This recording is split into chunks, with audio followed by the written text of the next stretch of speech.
Ayun na nga, gusto nyo bang madagdagan yung mga following nyo, makikilala kayo, at tumataas yung mga engagement nyo? Panoorin nyo po ang video na ito. Tama po ang narinig nyo. Isa sa pinakamabisang paraan na nakakatulong po siya para umangat po ang mga following natin, na tumataas yung mga engagement at reach natin, saka nakikilala po tayo, ay ang pag-akyat po sa mga live, sa kahit sinong live po na dumaan dyan sa mga feeds nyo. Marapati nyo pong makaakyat sa mga live na yun. Alam nyo po kung bakit. Once nakaakyat po kasi kayo, yung mga pangalan nyo po is naiiwan po yun sa mga profiles na yun pag natapos po yung mga live nila. Which ibig sabihin, tumataas din yun ang mga engagement nyo at yung mga reach nyo, at napupuna at nakikita yun ng system ni Meta, ng algorithm ni Meta, na active kayo sa platform niya. Kaya kung may nakikita po kayong nagla-live na kahit sino man po yan, marapati nyo pong makaakyat. Kung nahihiya po kayong umakyat sa mga live, ito po isipin nyo. Bakit ho ba kayo nagiging content creator?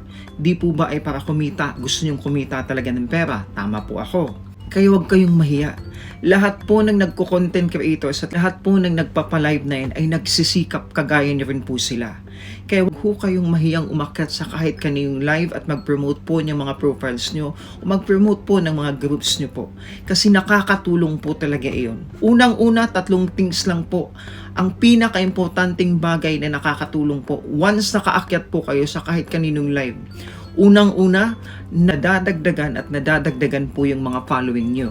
Pangalawa, tumataas po yung mga engagement at reach nyo po.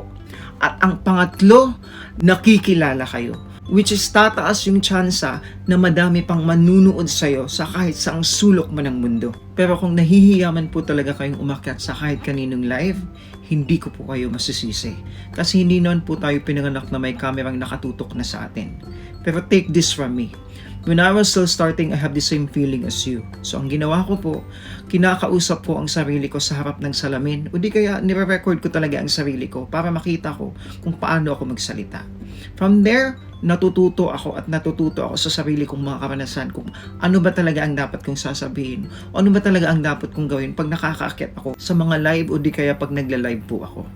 Pero paalala, ang kalabisan ay hindi kailanman nakakabuti. Kaya dahan-dahan pa rin po sa pag-request na makaakyat sa kahit sinong live na dumaan dyan sa mga feeds nyo po. Kaya tayo nare-restrict minsan sa pag-follow, nare-restrict tayo sa pagbibigay ng reaction, sa pag-comment, kahit sa pagbili ng stars, sa pamimigay ng stars. It's because sobra-sobra na po siya. Kaya always nating isaisip na ang kalabisan ay kahit kailanman hindi nakakabuti.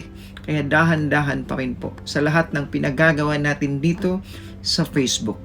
For more tips and questions on creating reels, follow for more. Bye!